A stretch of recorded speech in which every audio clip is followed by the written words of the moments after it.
नमः श्रीवर्धमानाय निर्धूतकलिलात्मने सालोकानां त्रिलोकानां यद्विद्यादर्पणायते। रत्नकुंडक श्रावकाचार परम मांगलिक ग्रंथ है।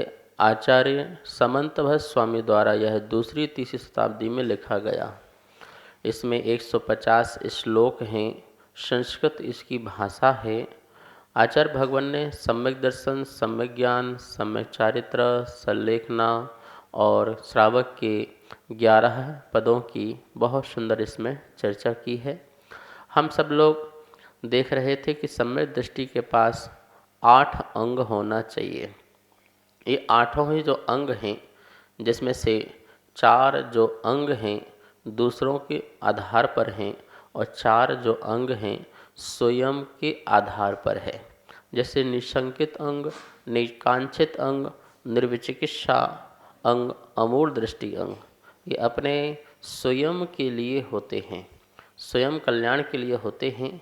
और जो दूसरे के पराधीन होते हैं, जैसे उपगूहन दूसरे का करना, स्थितिकरण भी दूसरे का करना, वात्सल भाव साधर्मी से रखना और जिन शासन की प्रभाव न करना।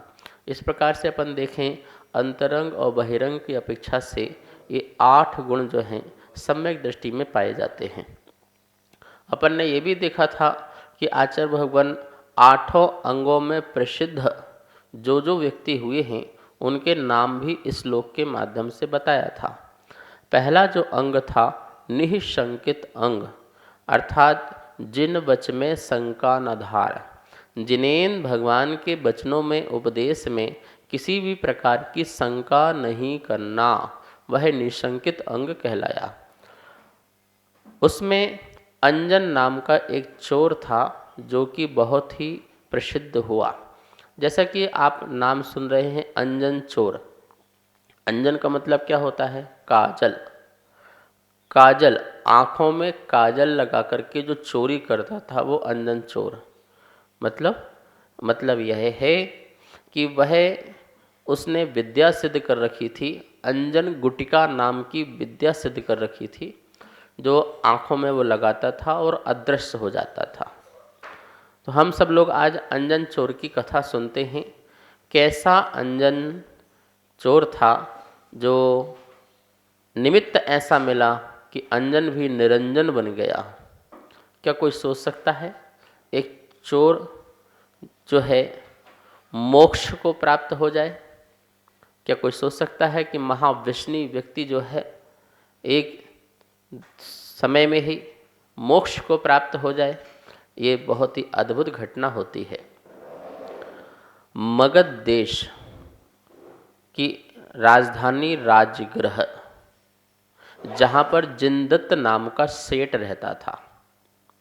जिनदत्त नामी है, जिनेन भगवान का दिया हुआ बेटा समझ लो। मतलब वह जिनेन भगवान में ही बड़ी आस्था रखता था। प्रतिदिन अपने पूजा पाठ, अभिषेक, शांति धारा आदि किया करता था और दान पुण्य में सदा ही अग्रणी रहता था। लोगों के परोपकार करता, मतलब कि साधर्मी, धर्म से ओतप्रोत, जिस धर्मात्मा कहते हैं, जिसकी आत्मा धर्म से सहित थी, ऐसा जिनदत्त सेठ। किस देश का? मगध देश का। मगध देश की राजधानी कौन? राजगृह। वहाँ का रहने वाला यह जिनदत्त सेठ था। अपने श्रावक के 6 कर्तव्यों का पालन वो नियम से करता था। देव पूजा, गुरु उपासना, स्वाध्याय, संयम, तप, दान, ये क्या है? श्रावक के 6 कर्तव्य हैं और इन 6 कर्तव्यों का वो जिनदत्त जो है नियम से पालन करता था। अब आप सोचिए कि आप भी श्रावक हैं, तो क्या आप भी श्रावक के 6 कर्तव्यों का पालन नियम से करते ही नहीं करते?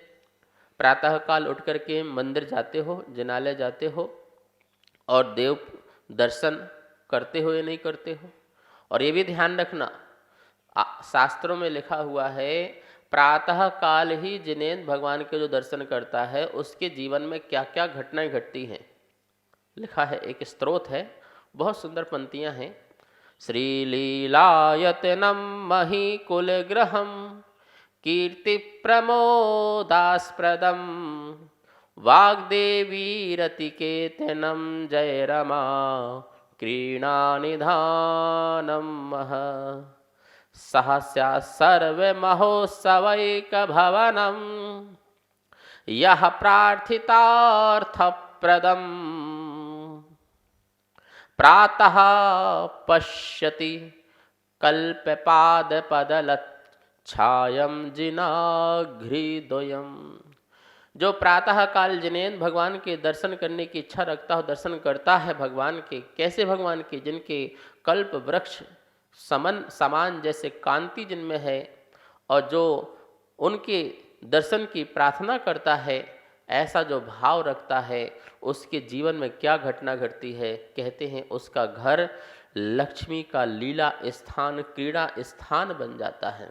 इस पृथ्वी उसके लिए भवन बन जाती है रहने के लिए। उसके जीवन में कीर्ति और यश जो है सदा आगे बढ़ता जाता है, आनंद छाया रहता है। वाग्देवी रतिकेतनम, और जो सरस्वती है उसकी जिह्वा में रति करती है, अर्थात क्रीड़ा करने लगती है। जय रमा क्रीड़ा निधानम, और विजय लक्ष्मी जो है उसके महानिधान बन जाया करती है। और भी कहते हैं सर्व महोत्सवैक भवनम, जो भी सर्व महोत्सव हैं, मंगल महोत्सव हैं, उसके घर में सदा ही महोत्सव होने लग जाते हैं। जो प्रातः काल जिनेन्द्र भगवान के दर्शन करता है, वह जिनदत्त सेठ भी ऐसे ही था कि सबसे पहले प्रातः काल उठकर के जिनेन्द्र भगवान के दर्शन करने का भाव रखता था और किया करता था। और उसके मन में एक और बात रहती थी कि कब वो अवसर आएगा कि मैं अकृत्रिम चित्तालय की वंदना करूंगा। इस कृत्रिम चित्तालय की दर्शन तो मैं रोज करता हूं जो मनुष्यों द्वारा बनाया गया है, लेकिन जो अनादि अनिधन अकृत्रिम चित्तालय है, जिसे किसी ने बनाया नहीं है, सदा शाश्वत रहने वाला है, और वो अद्भुत अकृत्रिम चित्तालय जिसमें 500 धनुष की प्रतिमाएं 108 विराजमान होती हैं, पद्मासन की मणियों की प्रतिमाएं होती हैं, रत्नों की प्रतिमाएं। ऐसी प्रतिमाओं का दर्शन, ऐसे भगवान का दर्शन मुझे कब होगा, सदा ही मन में लालसा बनी रहती थी। और वह जिनदत्त सेठ सिर्फ पूजा पाठ ही नहीं करता था, साधना भी करता था। चतुर्दशी के दिन, हर महीने की चतुर्दशी में शमशान घाट में जाकर के कायोत्सर्ग ध्यान मुद्रा में अपनी साधना करता था। हर चतुर्दशी में उपवास, और उपवास पूर्वक वहाँ पर जाकर के साधना करता था। ऐसा वो जिनदत्त सेठ। देखिए श्रावक भी हमारे यहाँ पर कठोर से कठोर साधना करते हैं। आपने सुदर्शन सेठ का भी सुना होगा, वो भी शमशान में जाकर के साधना करते थे। अभय कुमार जो मुनिराज थे, वो भी ग्रस्त अवस्था में जाकर के शमशान में साधना करते थे। तो कहने का मतलब है कि श्रावक भी जाकर के कठोर साधना करता था। ऐसे कायोत्सर्ग मुद्रा में जो जिनदत्त सेठ वहाँ पर साधना कर रहे थे, देवों में चर्चा चली कि क्या कोई ऐसा भी श्रावक है जो श्रावक अवस्था में रह करके साधना करे और उपसर्ग से डरे ना। तो वहाँ पर अमित प्रभ और विद्युत प्रभ नाम के दो देव थे। पूर्व भाव में दोनों ही मित्र थे। एक जिन धर्म का उपासक था, एक अन्य धर्म का उपासक था। दोनों को ही स्वर्ग की प्राप्ति हुई, एक को तो जिन धर्म के कारण और एक को भद्र परिणाम के कारण। और दोनों देवों ने कहा कि चलो देखते हैं ऐसा कौन है जो साधना से उपसर्ग से दूर नहीं होता है। तो विद्युत प्रभु ने कहा कि हमारे जो गुरु होते हैं अथवा जो श्रावक होते हैं साधना से डिगते नहीं हैं। और यहाँ पर अमित प्रभु जो थे उन्होंने कहा नहीं, ऐसा नहीं है, हमारे जिन धर्म के जो श्रावक हैं वो भी बहुत अचल होते हैं। जब विद्युत प्रभु ने अपने साधु का उपसर्ग किया तो वो साधना छोड़ के भाग गए। लेकिन अमित प्रभु ने कहा कि हमारे यहाँ ऐसा नहीं है, हमारे यहाँ साधु कभी उपसर्ग से भागते नहीं हैं। जैसे जा रहे थे तो वहाँ श्रावक जिनदत्त शमशान में साधना करते हुए रात्रि को दिखाई दिया। तो अमित प्रभु ने कहा सुनो, हमारे यहाँ साधु तो छोड़ो, हमारे यहाँ जो सच्चा श्रावक है वो भी अपनी साधना से कभी विचलित नहीं होता है, उपसर्ग परिसरों को सहन कर लेता है, ऐसा हमारे यहाँ साधक होते हैं। बोले अच्छा मैं अभी दिखाता हूँ। विद्युत प्रभु ने बहुत उपसर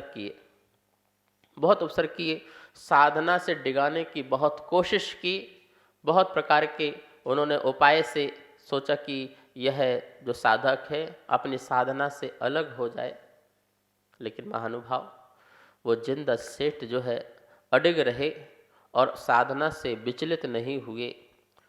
वह विद्युत प्रभु देव भी प्रभावित हुआ और चरणों में नतमस्तक हो गए। कहाँ वो देव और चरणों में नतमस्तक इस श्रावक के चरणों में हुए। जिंद सेठ ने आंखें खोली और सब वृतांत बताया उन्होंने, देव ने। और देव कहा कि हम बहुत खुश हुए आपसे, बताइए आप क्या चाहते हैं, आपकी क्या इच्छा है, क्या भावना है। बोले हमारी कोई इच्छा नहीं। बोले कुछ तो होगी। बोले हाँ एक भावना रहती है। बोले क्या भावना रहती है। मेरे मन में रहती है कि मैं अपने जिनालय में तो रोज़ जाके प्रभु के दर्शन करता हूँ, लेकिन मन करता है अकृत्रिम चित्यालों के दर्शन। तो बोले ठीक है, हम तुमको विद्या देते हैं। उन देवों ने आकाश गामनी नाम की विद्या जिंदत सेठ को दी और वह जिंदत सेठ प्रतिदिन उस विद्या के प्रभाव से आकृत्रिम चित्यालों की वंदना करने जाया करता है। जिंदत सेठ के घर में एक सोमदत्त नाम का बटू जो माली था वो रहता था। वो रोज पुष्प ला करके उनको दिया करता था। अपने उद्यान बगीचे से बहुत सुंदर सुंदर पुष्प, चंपा चमेली आदि बहुत सारे पुष्प होते हैं, वो माली ला के देता था पूजा के लिए। वह माली देखता था कि हमारे जो सेठ जी हैं अपने मंदिर के दर्शन करने के बाद कहाँ चले जाते हैं। तो उन्होंने पूछा कि सेठ जी आप दर्शन करते हो जिनालय में और फिर इसके बाद आप इन पुष्पों को लेके कहाँ चले जाते हो। बोले मैं अकृत्रिम चित्यालों की वंदना करने के लिए चला जाता हूँ, मेरा मन वहाँ बहुत लगता है प्रभु के दर्शन करने का। बोले अच्छा, तो क्या मैं भी ऐसे दर्शन कर सकता हूँ। तो बोले हाँ कर सकते हो, लेकिन उसके लिए विद्या चाहिए। उन देवों ने कहा था कि तुम्हें यदि किसी को ये विद्या देनी हो तो पंच परमेष्टि ये मंत्र नमोकार महामंत्र है, आप उसे देना। और उसकी विधि बताई थी कि इस विधि से यदि कोई जो है इसे साधना करेगा तो उसको भी ये विद्या सिद्ध हो जाएगी और वो भी दर्शन करने जा सकता है। तो उसने बोले मुझे विधि बताओ। तो सोमदत्त बटू को भी उन्होंने विद्या बताई और विधि बताई कि पंच नमस्कार मंत्र है, इसको आप मंत्र पढ़ना। पेड़ में एक झूला बनाना सीकों का, जो घास का होता है उसका झूला बनाना, उसमें तुमको बैठना है। और नीचे जो है बहुत तीक्ष्ण धार तलवार, भाले, बर्छी आदि जो है लगा देना। यदि आप उससे गिरोगे तो मरण को प्राप्त होगे, ये ध्यान रखना। तुमको पंच नमस्कार मंत्र पढ़ना है, बड़ी श्रद्धा बड़ी आस्था से और निशंकित भाव से पढ़ना है। और एक एक छीका काटते जाना है, एक एक उसकी रस्सी निकालते जाना है, काटते जाना है। और जब पूरी रस्सी कट जाएगी और जैसे ही तुम गिरोगे तुरंत ही आकाशगामी विद्या सिद्ध हो जाएगी तुम्हारे उस मंत्र के प्रभाव से। बटुक ने सोचा ये तो बहुत अच्छी बात है, मैं जो है इस साधना को करूँगा। और वह बटुक जो है वह साधना के लिए जंगल जाता है और जंगल जाके जैसे जिंदत सेठ ने विधि बताई थी कि ऐसी साधना करना, उसने वैसी व्यवस्था बनाई।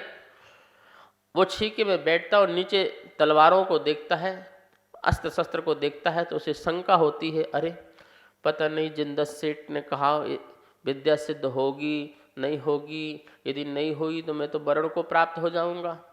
और पता नहीं कोई जिंदत सेठ ने पिछले भाव का कोई बदला लेने के लिए तो मुझे ऐसा नहीं बता दिया, वरना मेरा जीवन ही नष्ट हो जाए।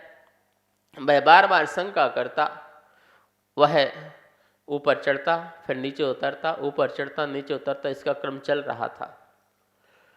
उसी समय एक और घटना घटी जो आपको सुनना चाहिए। वह घटना की कहानी हो उसके पहले बता दें उसकी भूमिका कि कश्मीर देश, जिसे कश्मीर देश कहते हैं, वहाँ पर विजयपुर नाम का नगर था और वहाँ का राजा अरिमंथन नाम का राजा था और उसका एक पुत्र था ललितांग। ललितांग नाम जैसा, ललित मतलब सुंदर, अंग मतलब शरीर के अंग, शरीर जिसके सुंदर शरीर के अंग थे, ऐसा ललितांग। बहुत ही तमन्ना के बाद बेटा पैदा हुआ था, क्योंकि संतान ही उत्पन्न नहीं हो रही थी। एक लौता बेटा था और वो इकलौता बेटा लाड़ प्यार में बिगड़ गया था। उसे इतना प्यार दिया कि वो बिगड़ गया, और बिगड़ गया तो क्या हुआ, व्यसनी बन गया, गलत संगति में चला गया, गलत आदतें हैं, और इतना ज़्यादा गलत आदत में आ गया, वो चोरी भी करने लगा, चोर बन गया और अपना गैंग बना लिया, सरदार बन गया, चोरों का डाकू बन गया, और बुरे से बुरे पाप, स्त्रियों को छेड़ता, महिलाओं को छेड़ता, बलात्कार करता, आदि अनेक कार्य। अच्छे कुल में जन्म लेने के बाद भी बुरे संस्कारों में फंस करके उसने अपनी ज़िंदगी खराब कर ली। उसको राजा ने देश निकाल दिया, देश से बाहर कर दिया। वह घूमते फिरते हुए राजगृह पहुंच गया। वहाँ पर वही काम करता था। उसने अंजन गुटिका नाम की विद्या सिद्ध कर रखी थी। अदृश्य होकर के वह चोरियाँ करा करता था। वहाँ पर एक माणी कांचन नाम की वेश्या थी, वो उसके पास भी आता जाता था। मणि कांचन नाम की जो वेश्या ने कहा कि देखो, कनक प्रभ राजा की कनका नाम की रानी है, उसके गले में बहुत सुंदर हार है, यदि उस हार को ला के देखोगे तो तभी मैं तुमसे प्यार करूंगी। वो अंजन चोर उसको चोरी करने के लिए चला गया, चोरी करके ला रहा था। वो तो अदृश्य था, लेकिन हार चमचमाता हुआ था। तो सिपाही पीछे पड़ गए, वो जंगल की ओर भागा। उसने अपनी जान बचाने के लिए उस हार को पीछे फेंक दिया, और वो सिपाही उसको लेके चले गए। ये जंगल में आ गया, और वहाँ पर बटुक जो है साधना कर रहा था। भाई सोमदत्त उसको देखा, ये क्या कर रहा है, तो उससे पूछा तुम ये क्या कर रहे हो। उसने सब बताया। तो बोले लाओ मैं करता हूँ, क्योंकि जैन भक्त जो है वो कभी झूठ नहीं बोल सकता है, वह सत्य ही बताता है। उसको श्रद्धा है, क्योंकि मैं भी उसी कुल से हूँ। और उसने वह चढ़ करके निशंकित भाव से मंत्र का जाप जपा। उसने सोचा वैसे भी मरना है, वैसे भी मरना है, पकड़े गए तो वहाँ भी मरना है, और नहीं पकड़े गए तो यहाँ भी मरना है, जैसे भी हो। उसने बड़ी श्रद्धा रखी, और उस जिंदत सेठ की बात में श्रद्धा रखते हुए उसने वह मंत्र नमस्कार पढ़ा और छीका काट दिया। उसको विद्या सिद्ध हो गई। वह उस विद्या के प्रभाव से सबसे पहले जिंदत सेठ के पास पहुंचा और नमस्कार किया कि आपने जो मंत्र दिया था उससे मेरे विद्या प्राप्त हुई है। मैं चाहता हूँ अब मुझे और कुछ की प्राप्ति हो, मुझे संसार का लौकिक सुख नहीं चाहिए। और वह अंजन चोर जो है वहीं पर जो रिद्धिधारी मुनिराज थे उनसे दीक्षित हो गया, और दीक्षित होकर के कैलाश पर्वत में जाकर के साधना की, मुनि बना, और मुनि बन करके मोक्ष चला गया। देखा आपने निसंकित भाव से कैसे वो मोक्ष को प्राप्त हुआ। महानुभाव, यह अंजन चोर की कथा निसंकित अंक की थी। ऐसी हमें शंका रहित होंगे तब हमें सम्यक दर्शन की प्राप्ति होगी। समय हो चुका है, आइए माँ जनवाणी की स्तुति करते हैं। जावाणी के ज्ञान से उचेलो कालो, शोवाणी मस्तक धरूं सदा देत हो धो। हे जिन वाणी भारती तोह जपो दिन रे, जो तेरी सरना धरे सो पावे सुख चैन। सबको बहुत बहुत मंगल आशीर्वाद।